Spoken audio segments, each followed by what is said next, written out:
Assalamualaikum warahmatullahi wabarakatuh. Kami dari kelompok 1. Di sini kami akan menjelaskan apa itu metabolisme zat gizi mikro dan yang termasuk zat gizi mikro. Apa itu metabolisme zat gizi mikro? Metabolisme sendiri adalah proses pengolahan zat gizi dari makanan yang telah diserap oleh tubuh untuk diubah menjadi energi. Zat gizi mikro sendiri terdiri dari mineral dan vitamin.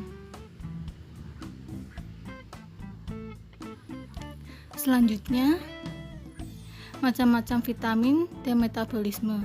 Sekarang kita akan bahas metabolisme vitamin larut dalam lemak. Jenisnya ada vitamin A. Metabolisme vitamin A dan B karoten diserap dari usus halus dan sebagian disimpan di dalam hati. Vitamin A dan karoten diserap oleh usus dari misel secara difusi pasif, kemudian digabungkan dengan kilomikron dan diserap melalui saluran limfatik, kemudian bergabung dengan saluran darah dan ditransportasikan ke hati. Gangguan metabolisme vitamin A bagi kesehatan seperti rabun senja, katarak, infeksi saluran pernafasan, dan lain-lain. Hipervitaminosis A terjadi pada anak-anak. Kelebihan ditandai dengan kemunculan gejala-gejala antara lain hilangnya nafsu makan, mual, berat badan menurun, luka di sudut mulut, bibir pecah-pecah, rambut rontok, dan nyeri tulang. Sekarang kita akan membahas vitamin D. Metabolisme vitamin D sendiri, vitamin D3 dibentuk di dalam kulit oleh sinar ultraviolet dari dehidrokolesterol. Sinar matahari juga dapat mengubah provitamin D3 menjadi bahan yang tidak aktif. Vitamin D3 di dalam hati diubah menjadi lemak aktif 25-hidroksi kolekalsiferol yang 5 kali lebih aktif daripada vitamin D3. Sintesis kalsitriol diatur oleh taraf kalsium dan fosfor dalam serum. Hormon paratiroid yang dikeluarkan bila kalsium dalam serum darah rendah. Gangguan metabolisme vitamin D bagi kesehatan. Defisiensi vitamin D menyebabkan rakitis dan osteomalacia. Penyakit rakitis pada anak dan osteomalacia pada orang dewasa yang tidak terpapar sinar matahari atau yang tidak mendapat vitamin D. Asupan vitamin D dalam jumlah berlebihan akan menimbulkan hipervitaminosis yang ditandai oleh kadar kalsium yang tinggi di dalam darah serta klasifikasi jaringan lunak. Vitamin E. Metabolisme vitamin E merupakan kunci untuk menegah akumulasi bentuk-bentuk vitamin E, A, tokoferol pada pemberian suplementasi A dan Y tokoferol pada manusia. Diketahui bahwa Y tokoferol lebih cepat dimetabolisme dan dikeluarkan dibandingkan dengan bentuk A-nya. A tokoferol merangsang metabolisme dan ekskresi non-A tokoferol dengan meningkatkan kadar CYP3A. Gangguan metabolisme vitamin E sendiri. Penyakit kekurangan vitamin E pada manusia jarang terjadi karena vitamin E terdapat luas di dalam bahan makanan. Kekurangan biasanya terjadi karena adanya gangguan absorpsi lemak seperti pada cystic fibrosis dan gangguan transport lipida seperti pada beta lipoproteinemia.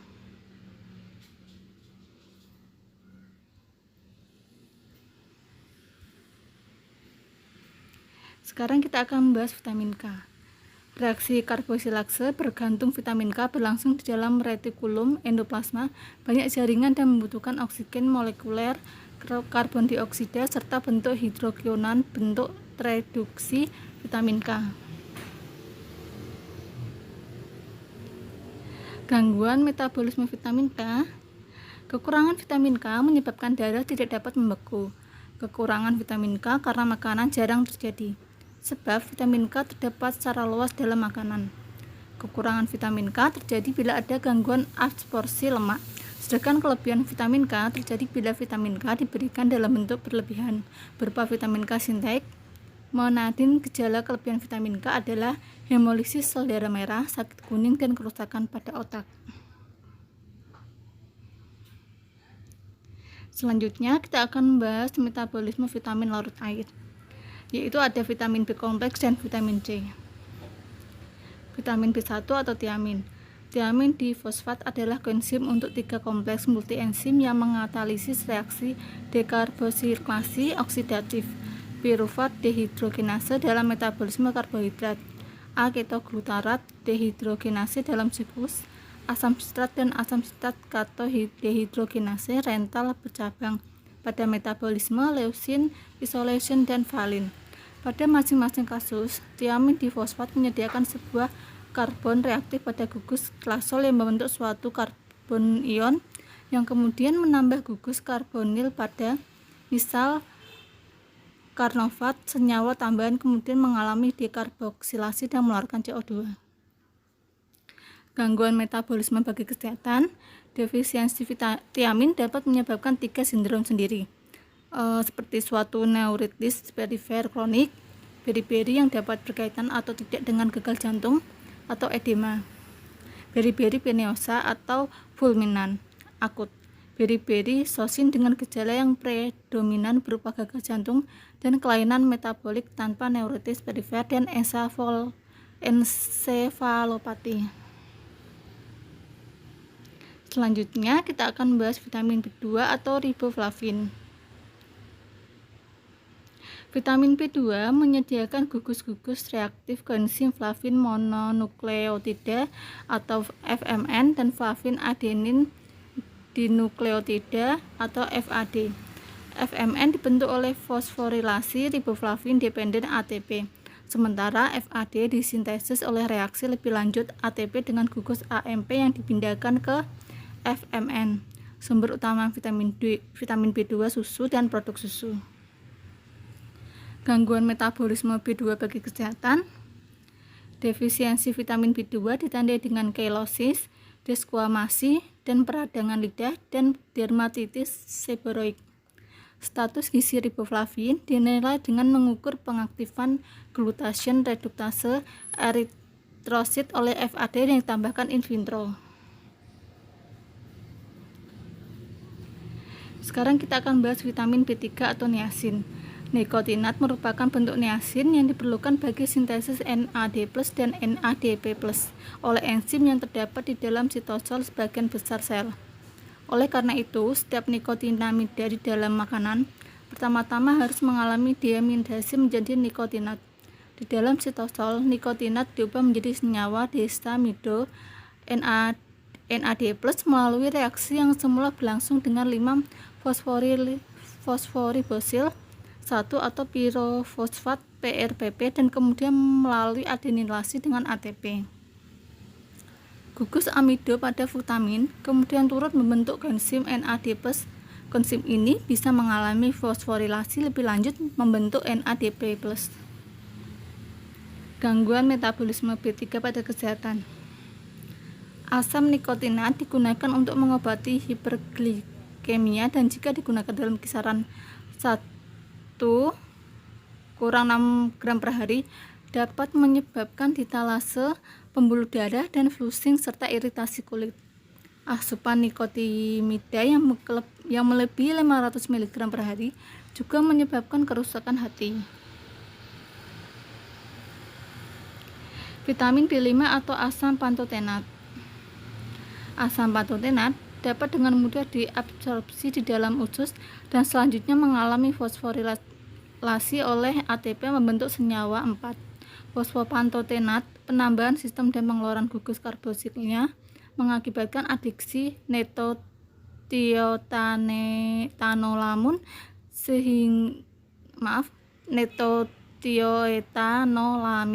sehingga menghasilkan 4 fosfopantetein, gugus prostetik pada KOA, dan protein pembawa asil atau ACP.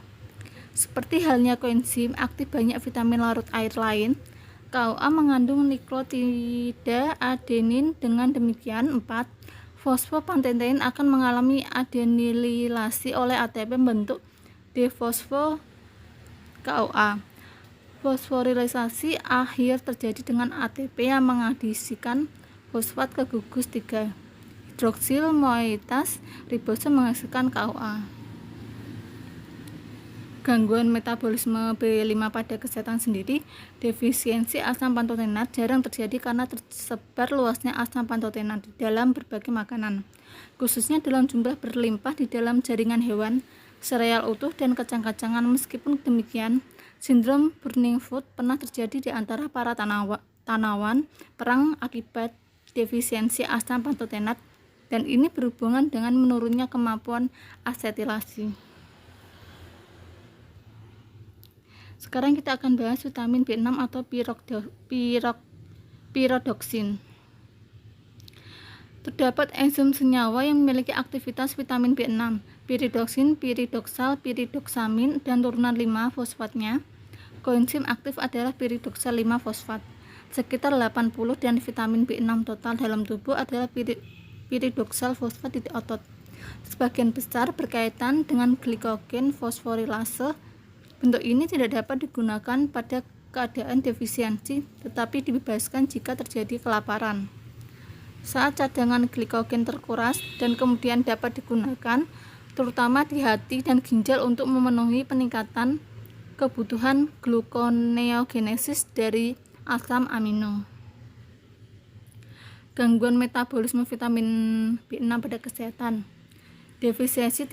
Defisiensi tingkat sedang menyebabkan kelainan metabolisme triptofan dan metionin, menyebabkan neuropati sensorik. Pernah dilaporkan pada pasien yang mengonsumsi 2-7 gram pyridoxine per hari untuk berbagai alasan. Terdapat sedikit bukti bahwa vitamin ini efektif dalam mengobati sindrom Prahed. Pengertian pemberian dosis tinggi ini meninggalkan kerusakan residual. Laporan lain menyatakan bahwa asupan melebihi 200 mg per hari berkaitan dengan kerusakan saraf.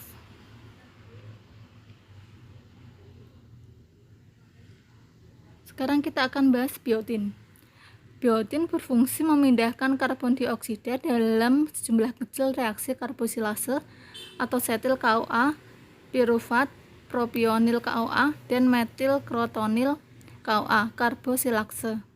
Holokarbosilase sintase mengkatalisis pemindahan biotin menjadi residu lisin dari apoenzim untuk membentuk residu biositin dari holoenzim. Zat antara reaktif adalah 1N-karbosibiotin yang dibentuk dari bikarbonat dalam sebuah reaksi dependen ATP. Kelompok karboksi kemudian diubah menjadi substrat untuk karbosilase.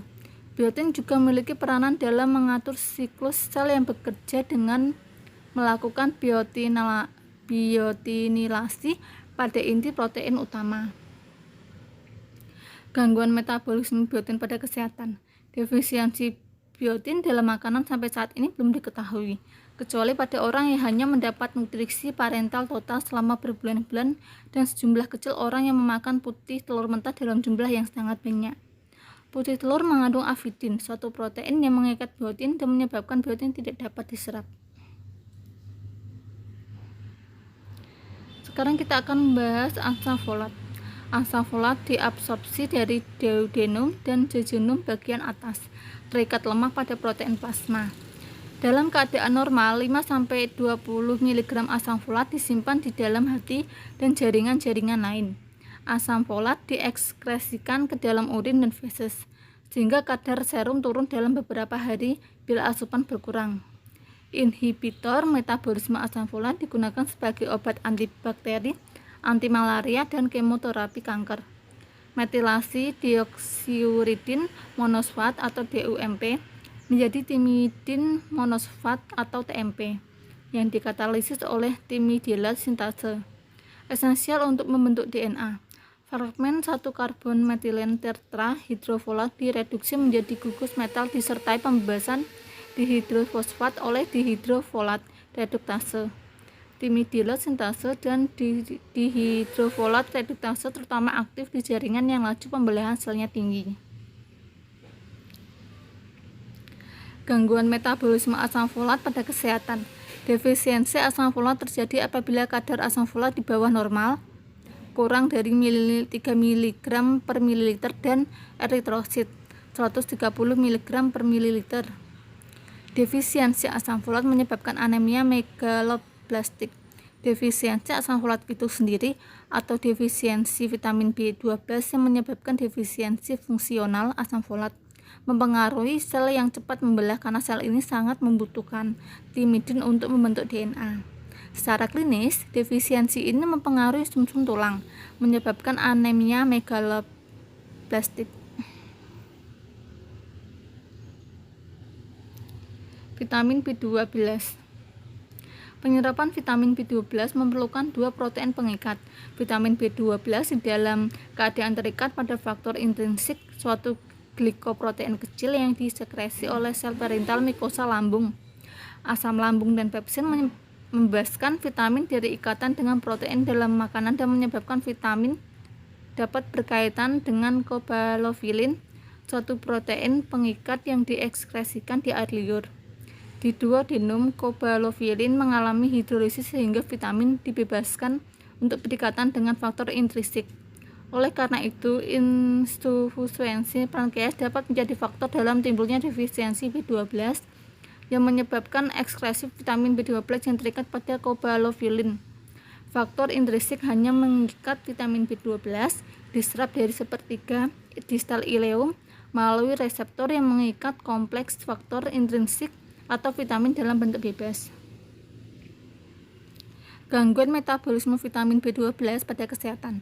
Defisiensi vitamin B12 menyebabkan pernicious anemia.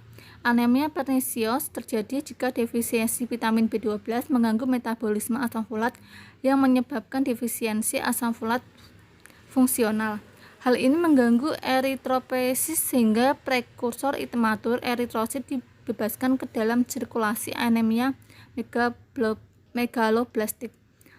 Penyebab tersering anemia pernicious adalah kegagalan penyerapan vitamin B12 dibandingkan defisiensi dari makanan. Sekarang kita akan bahas vitamin C atau asam ascorbat. Vitamin C mudah diabsorpsi secara aktif dan mungkin pula secara difusi pada bagian atas usus halus, lalu masuk ke peredaran darah melalui vena porta.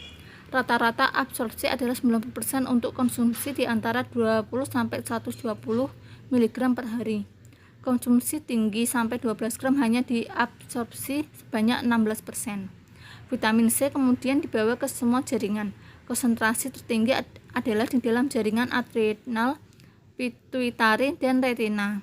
Vitamin C diekskresikan terutama melalui urin, sebagian kecil di dalam tinja, dan sebagian kecil diekskresikan melalui kulit. Gangguan metabolisme vitamin C pada kesehatan. Konsumsi vitamin C secara berlebihan mengakibatkan hiperoksalura dan risiko lebih tinggi untuk penderita batu ginjal. Overdosis vitamin C lebih dari 1000 mg per hari menyebabkan diare secara terus-menerus serta iritasi mukosa saluran cerna. Kerusakan karena oksidan akan menyebabkan penyakit seperti aterosklerosis dan diabetes mellitus tipe 2. Dan sekarang kita akan bahas metabolisme mikronutrien, vitamin, dan mineral. Mineral merupakan bagian dari tubuh dan memegang peranan penting dalam pemeliharaan fungsi tubuh, baik pada tingkat sel, jaringan, organ, maupun fungsi tubuh secara keseluruhan. Kalsium, fosfor, dan magnesium adalah bagian dari tulang. Fe dari hemoglobin dalam sel darah merah, dan iodium dari hormon tiroksid. Di samping itu, mineral berperan dalam berbagai tahap metabolisme, terutama sebagai kofaktor dalam aktivitas enzim. Mineral digolongkan ke dalam mineral makro dan mineral mikro. Mineral makro adalah mineral yang dibutuhkan tubuh dalam jumlah lebih dari 100 mg sehari, sedangkan mineral mikro dibutuhkan kurang dari 100 mg sehari. Jumlah mineral mikro dalam tubuh kurang dari 15 mg. Hingga saat ini dikenal sebanyak 24 mineral yang dianggap esensial. Jumlah itu setiap waktu bisa bertambah. Makromineral terdapat 7 mineral makro yang mencakup kalsium atau Ca, natrium atau Na, kalium atau K, fosfor atau P, magnesium atau Mg, klor atau C1, dan sulfur atau S. Kalsium. Prinsip kalsium diperlukan untuk membentuk tulang, gigi, dan diperlukan semua jaringan yang ada pada tubuh manusia. sebanyak 1% atau kira-kira 10 gram yang ada di dalam tubuh didistribusikan di seluruh tubuh orang dewasa, khususnya jaringan lunak serta jaringan ekstraseluler. Peran penting dalam jumlah kalsium yang sedikit tersebut diatur ketepatannya sehingga selalu dalam kisaran 9-11 gram dalam plasma oleh hormon paratiroid dan calcitonin. Metabolisme kalsium atau Ca. Ketika kalsium telah diabsorpsi, diedarkan ke seluruh tubuh melalui darah, kemudian dilepas dalam cairan tubuh yang memenuhi jaringan tubuh. Dari cairan ekstraseluler ini, sel-sel mengambil kalsium untuk berfungsi normal dalam pertumbuhan. Gangguan metabolisme kalsium bagi kesehatan. Kekurangan kalsium pada masa pertumbuhan dapat menyebabkan gangguan pertumbuhan, tulang kurang kuat, mudah bengkok dan rapuh. Nah, selanjutnya kita akan bahas fosfor atau P. Prinsip fosfor merupakan mineral kedua terbanyak dalam tubuh dengan distribusi dalam jaringan yang menyerupai distribusi Ca. Fosfor memegang peranan penting dalam proses mineralisasi tulang. Metabolisme fosfor diabsorpsi secara efisien dalam bentuk fosfor bebas di dalam usus setelah dihidrolisis dan dilepas dari makanan. Fosfor dibebaskan dari makanan oleh enzim alkalin fosfatase di dalam mukosa usus halus dan diabsorpsi secara aktif dan difusi pasif. Gangguan metabolisme fosfor bagi kesehatan. Fosfor banyak terdapat di dalam makanan. Jarang terjadi kekurangan. Kekurangan fosfor bisa terjadi bila menggunakan obat antasid untuk menetralkan asam lambung, seperti aluminium hidroksida untuk jangka lama. Selanjutnya natrium. Prinsip natrium merupakan kation utama dalam cairan ekstraseluler. 35-40% natrium terdapat di dalam kerangka tubuh. Cairan saluran cerna, cairan empedu, dan pankreas banyak mengandung natrium. Metabolisme natrium. Natrium diabsorpsi terutama di dalam usus halus. Natrium diabsorpsi secara aktif atau membutuhkan energi. Natrium yang diabsorpsi dibawa oleh aliran darah ke ginjal. Di sini, natrium disaring dan dikembalikan ke aliran darah dalam jumlah yang cukup untuk mempertahankan taraf natrium dalam darah. Gangguan metabolisme natrium. Kekurangan natrium menyebabkan kejang, apatis, dan kehilangan nafsu makan. Sedangkan kelebihan natrium dapat menimbulkan keracunan yang dalam keadaan akut menyebabkan edema dan hipertensi. Selanjutnya kita akan membahas kalium. Prinsip dari kalium hampir sama dengan natrium, yaitu menjaga kalium bersama-sama dengan klorida, membantu menjaga tekanan osmotik dan keseimbangan asam basa. Perbedaannya, kalium menjaga tekanan osmotik dalam cairan intraseluler dan sebagian terikat dengan protein. Metabolisme kalium. Kalium diabsorpsi dengan mudah dalam usus halus. Sebanyak 80-90% kalium yang dimakan diekskresi melalui urin. Selebihnya dikeluarkan melalui feses dan sedikit melalui keringat serta cairan lambung. Kalium dikeluarkan dalam bentuk ion natrium melalui mekanisme pertukaran di dalam tubula ginjal. Gangguan metabolisme kalium bagi kesehatan. Kelebihan kalium akut dapat terjadi bila konsumsi melalui saluran cerna atau enteral, atau tidak melalui saluran cerna atau parenteral, melebihi 12,0 gram per mililiter permukaan tubuh sehari, atau 18 gram untuk orang dewasa, tanpa diimbangi oleh kenaikan ekskresi. Hiperkaleminya akut dapat menyebabkan gagal jantung yang berakibat kematian. Kelebihan kalium juga dapat terjadi bila ada gangguan fungsi ginjal. Selanjutnya kita akan bahas klor. Prinsip klor merupakan anion utama cairan ekstraseluler. Konsentrasi klor tertinggi terdapat dalam cairan cerebrospinal atau otak dan sumsum tulang, lambung, dan pankreas. Apabila bereaksi dengan natrium atau hidrogen, klor akan membentuk ion klor yang bermuatan negatif. Metabolisme klor. Sebagian besar klor diabsorpsi di dalam usus halus dan diekskresi melalui urin dan keringat. Klor dijumpai dalam bentuk ion klorida. Klor digunakan untuk membentuk asam klorida atau HCl pada lambung. Gangguan metabolisme klor bagi kesehatan. Dalam keadaan normal, kekurangan klor jarang terjadi. Kekurangan bisa terjadi pada muntah-muntah, diare kronis, dan keringat berlebihan. Selanjutnya kita akan membahas magnesium atau Mg. Prinsip magnesium merupakan kation nomor 2 paling banyak setelah natrium di dalam cairan intraseluler. Magnesium terlibat dalam berbagai proses metabolisme. Metabolisme magnesium sendiri di dalam darah sebagian besar magnesium terdapat dalam bentuk ion bebas atau dalam bentuk molekul kompleks hingga molekul kecil. Keseimbangan magnesium di dalam tubuh terjadi melalui penyesuaian ekskresi magnesium melalui urin. Gangguan metabolisme magnesium bagi kesehatan.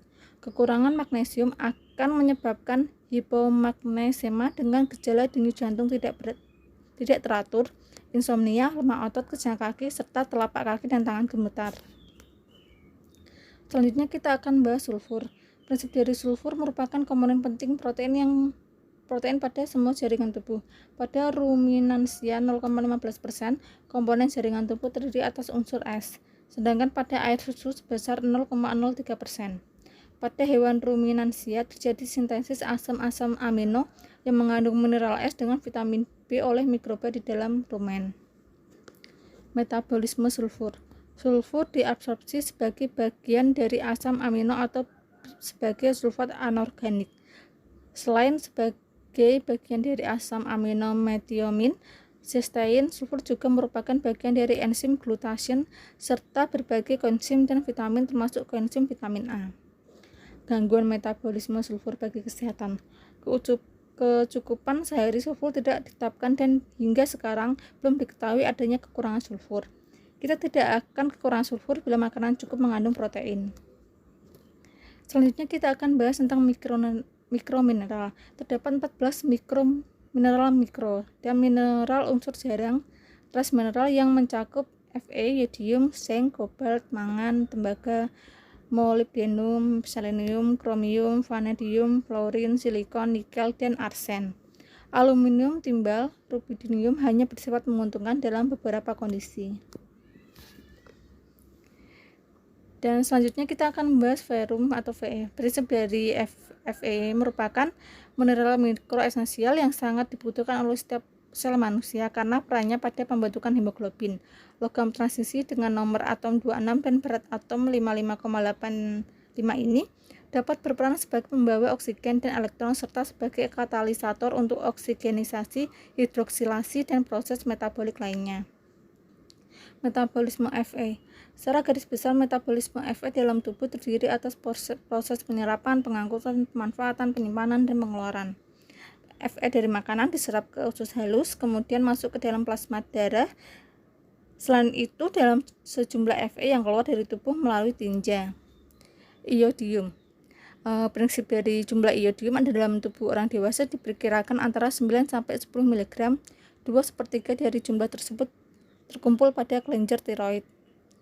Kelenjar tiroid merupakan kelenjar hormon yang terdapat pada dasar leher dan mempunyai berat 20-25 gram, terdiri dari dua bagian masing-masing terletak di sebelah kanan dan kiri trakea. Metabolisme yodium. Sebagian besar yodium diserap melalui usus kecil, tetapi beberapa di antaranya langsung masuk ke dalam saluran darah melalui dinding lambung. Gangguan metabolisme yodium bagi kesehatan. Bila pembesaran ini dinamakan gondok sederhana. Bila terdapat cara meluas di suatu daerah dinamakan gondok endemik. Selanjutnya kita akan bahas zinc. Prinsip zinc merupakan unsur ideal yang terdapat hampir pada semua sistem biologis dengan fungsi yang beragam. Kandungan zinc dalam tubuh orang dewasa berkisar 1,5 sampai 2,5 gram. Terdapat pada semua organ, jaringan, cairan, dan ekskresi tubuh.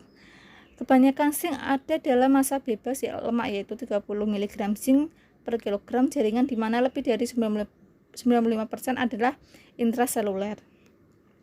Peranan zinc dalam tubuh. Zinc merupakan unsur ideal yang berperan dalam fungsi pengaturan katalisis struktural dan seluler. Selanjutnya kita akan bahas kobalt. Prinsip merupakan konstituen vitamin B12 yang diperlukan bagi perkembangan normal sel-sel darah merah. Sumber utamanya adalah B12, B1, dan sayuran berdaun hijau. Kobalt mempunyai fungsi untuk keseimbangan tubuh ruminansia. Kebutuhan CO untuk anak gadis 7,7 mg dan yang lainnya sebanyak 15 mg.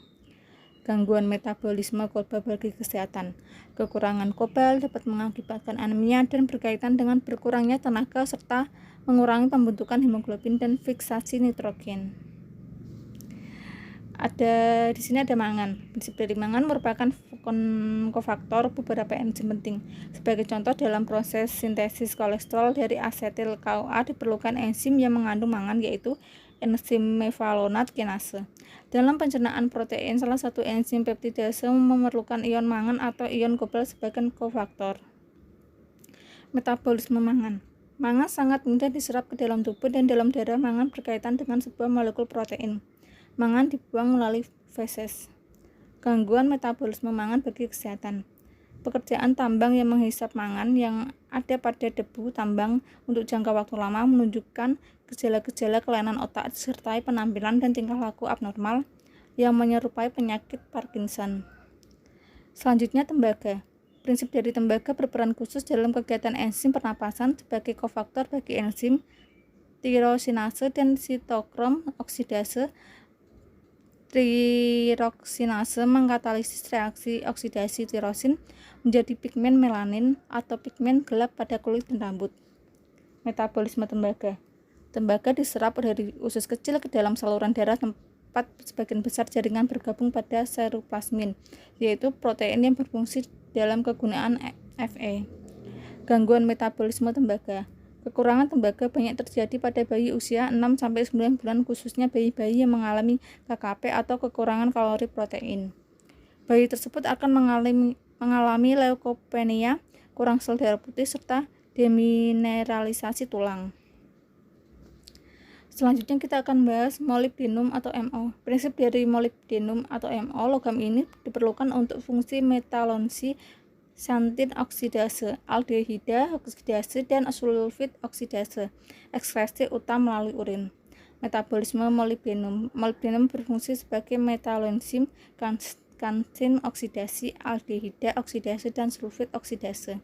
Sampai saat ini belum diketahui sistem metabolisme kecuali bentuk heksavalen yang larut air diabsorpsi dengan baik melalui usus. Urin adalah jalan utama ekskresi molibdenum. Gangguan metabolisme molibdenum bagi kesehatan.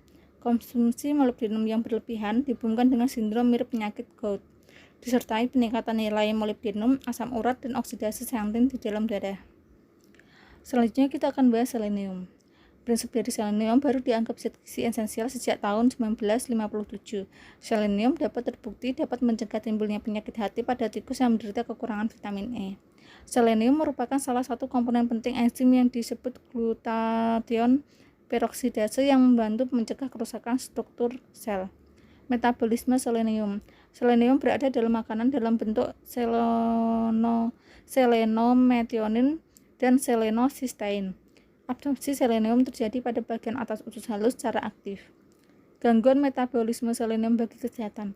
Penyakit Kesenbeck pada anak remaja menyebabkan rasa kaku, pembengkakan, dan rasa sakit pada sendi jari-jari yang diikuti osteoartritis. Secara umum yang terutama dirasakan pada siku, lutut, dan pergelangan kaki. Selanjutnya kita akan bahas kromium. Prinsip kromium dibutuhkan dalam metabolisme karbohidrat dan lipida.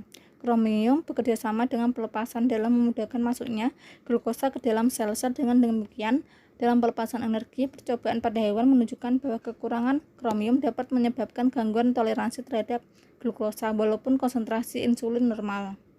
Metabolisme kromium. Mekanisme absorpsi belum diketahui secara pasti. Absorpsi dibantu oleh asam-asam amino yang mencegah kromium mengendap dalam media alkali usus halus. Seperti halnya Fe, kromium diangkut oleh transferin. Bila tingkat kejenuhan transferin tinggi, kromium dapat diangkut oleh albumin. Gangguan metabolisme kromium bagi kesehatan. Kelebihan kromium karena makanan belum pernah ditemukan. Pekerja yang terkena limbah industri dan cat yang mengandung krom tinggi dikaitkan dengan kejadian penyakit hati dan kanker paru-paru. Selanjutnya kita akan bahas vanadium. Prinsip vanadium merupakan salah satu jenis mineral yang diperlukan tubuh dan penting untuk pertumbuhan tulang dan gigi, meningkatkan fungsi hemopoiesis, dan menguatkan daya tahan tubuh. Kadar vanadium yang cukup mampu membantu menurunkan gula darah, tekanan darah, lipid darah, dan menguatkan pengucupan otot jantung untuk mencegah serangan penyakit jantung. Metabolisme vanadium. Vanadium diperlukan untuk metabolisme sel dan pembentukan tulang dan gigi. Gangguan metabolisme vanadium bagi kesehatan. Konsumsi suplemen vanadium tidak terlalu dianjurkan karena kebutuhan vanadium sebanyak 15 mg sehari dapat dipenuhi melalui makanan. Mereka yang kekurangan vanadium atau mengalami penyakit kencing manis, hiperlipidemia, dan tekanan darah tinggi dianjurkan memenuhi kebutuhan vanadium melalui makanan seperti biji-bijian, daging, ayam, itik, ikan, mentium, kerang, dan sumber bahan makanan lainnya yang banyak mengandung vanadium. Fluorin. Prinsip dari fluorin merupakan mineral bukan unsur logam. Fluorin terutama terdapat dalam gigi dan tulang, dan pada umumnya terdapat pada tumbuhan dan jaringan hewan. Sumber fluorin utama adalah air minum dan rata-rata diet sehari akan memberikan 0,25 sampai 0,5 mg. Fluorin dianggap zat gizi esensial karena peranannya dalam mineralisasi tulang dan tulang dibentuk pengerasan enamel gigi. Fluorin terdapat di dalam tanah, air, tumbuh-tumbuhan, dan hewan. Hanya sedikit sekali ada di dalam tubuh manusia, namun peranannya penting. Selanjutnya kita akan membahas metabolisme fluorin. Pemasukan zat fluorin ke dalam tubuh melalui fluoridasi air minum, suplemen, makanan, dan minuman dengan mengandung air yang berkadar fluor. Penyerapannya ke dalam tubuh manusia sangat cepat sekali di dalam lambung dan usus halus. 5% yang tidak terserap akan dikeluarkan melalui feses. Gangguan metabolisme fluorin bagi kesehatan. Kelebihan fluorin dalam tubuh akan menyebabkan keracunan fluorin. Misalnya gigi menjadi kuning dan hitam, kaki berbentuk X atau O, tubuh membongkok. Keracunan ringan bisa menyebabkan fluorosis pada gigi. Apabila keracunan serius akan menyebabkan fluorosis pada tulang dan bisa menghambat aktivitas sehari-hari. Selanjutnya kita akan membahas silikon. Prinsip dari silikon merupakan sejenis mineral yang dibutuhkan oleh tubuh. Tubuh dapat terasa kenyal dengan adanya kandungan silikon di dalam tubuh agar dapat memiliki kulit yang lembut, tulang yang kuat, dan mampu mencegah proses penuaan. Metabolisme silikon. Silikon diabsorpsi oleh tubuh dalam bentuk asam silikat dan diekskresi melalui urin. Gangguan metabolisme silikon bagi kesehatan. Kekurangan atau berlebihan silikon dapat mengganggu kesehatan tubuh. Kekurangan silikon dapat menyebabkan osteoporosis, kuku menjadi lemah dan pecah. Kandungan silikon yang berlebihan dalam tubuh menimbulkan masalah glomerulonefritis. Selanjutnya kita akan bahas mengenai timah. Prinsip dari timah dalam jaringan tubuh mula-mulanya hanya dianggap sebagai kontaminasi lingkungan. Timah terbukti dapat meningkatkan pertumbuhan partikel dan cenderung membentuk ikatan kovalen seperti halnya karbon. Metabolisme timah. Timah yang diabsorpsi diangkut oleh darah ke organ-organ tubuh sebanyak 95%. Timah dalam darah diikat oleh eritrosit. Sebagian timah plasma dalam bentuk yang dapat berdifusi dan diperkirakan dalam keseimbangan dengan pol Pp tubuh lainnya. Ekskresi Pp melalui beberapa cara. Yang terpenting adalah melalui ginjal dan saluran cerna.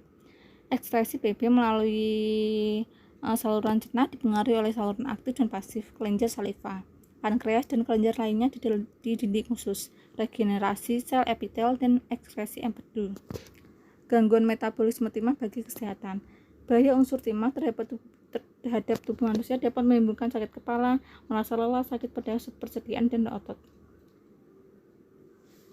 Apabila dalam keadaan yang parah atau berlebihan, kemungkinan akan anemia, sakit perut, bahkan akan mempengaruhi fungsi ginjal, saraf, dan jaringan reproduksi.